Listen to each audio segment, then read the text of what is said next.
एक बाल ग्वाल रोजाना अपनी गायों को जंगल में नदी किनारे चराने के लिए ले जाता था। जंगल में वह नित्य प्रतिदिन एक संत का यौगिक क्रियाकलाप देखता था। संत आंखें और नाक बंद कर कुछ यौगिक क्रियाएं करते थे। ग्वाला संत के क्रियाकलाप बड़े गौर से देखता था। एक दिन उससे रहा नहीं गया। उत्सुकतावश उसने संत से यौगिक क्रियाओं के बारे में पूछ लिया।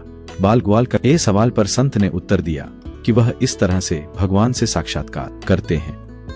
संत के प्रस्थान करने के बाद ग्वाला भी यौगिक क्रियाओं को दोहराने लगा और इस बात का संकल्प ले लिया कि आज वो भगवान के दर्शन साक्षात करके ही रहेगा।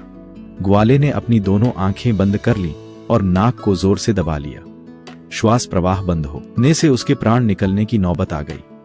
उधर कैलाश पर्वत पर महादेव का आसन डोलने लगा। शिव ने देखा कि एक बाल ग्वाल उनसे साक्षात्कार करने के लिए कठोर तप कर रहा है।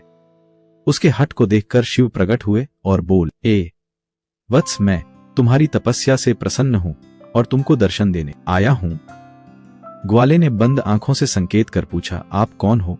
भोलेनाथ ने कहा, मैं वही भगवान हूं जिसके लिए तुम इतना कठोर तप कर रहे हो। ग्वाले ने आंखें खोली और सबसे पहले एक रस्सी लेकर आया। चूंकि उसने कभी भगवान को देखा नहीं था, इसलिए उसके सामने पहचान का संकट खड़ा हो गया। उसने भगवान को पेड़ के साथ रस्सी से बांध दिया और साधु को बुलाने के लिए भाग कर गया। संत तुरंत उसकी बातों का वो सत्य मन कर दौड़ते हुए आए, लेकिन संत को कहीं पर भी भगवान के दर्शन नहीं हो पाए। संत ने बाल ग्वाल से कहा, मुझे तो कहीं नहीं दिख रहे। तब ग्वाले ने भगवान से पूछा, प्रभु, आप यदि सही में भगवान हो तो साधु महाराज को दिख क्यों नहीं रहे हो?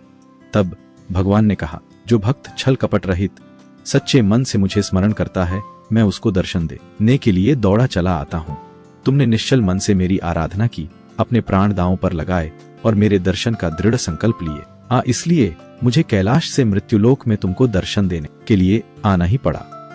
जबकि साधु के आचरण में इन सभी बातों का अभी अभाव है। वह प्रतिदिन के क्रियाकलाप करते हैं, लेकिन उनके मन में अभी भटका वह है। इसलिए मैं तुमको तो दिखाई दे रहा हूँ, लेकिन संत को नहीं। अरे जोशवानी चैनल को सब्सक्राइब करें। कहानी अच्छी लगी हो तो आगे शेयर करें। मिलते हैं अगले वीडियो में।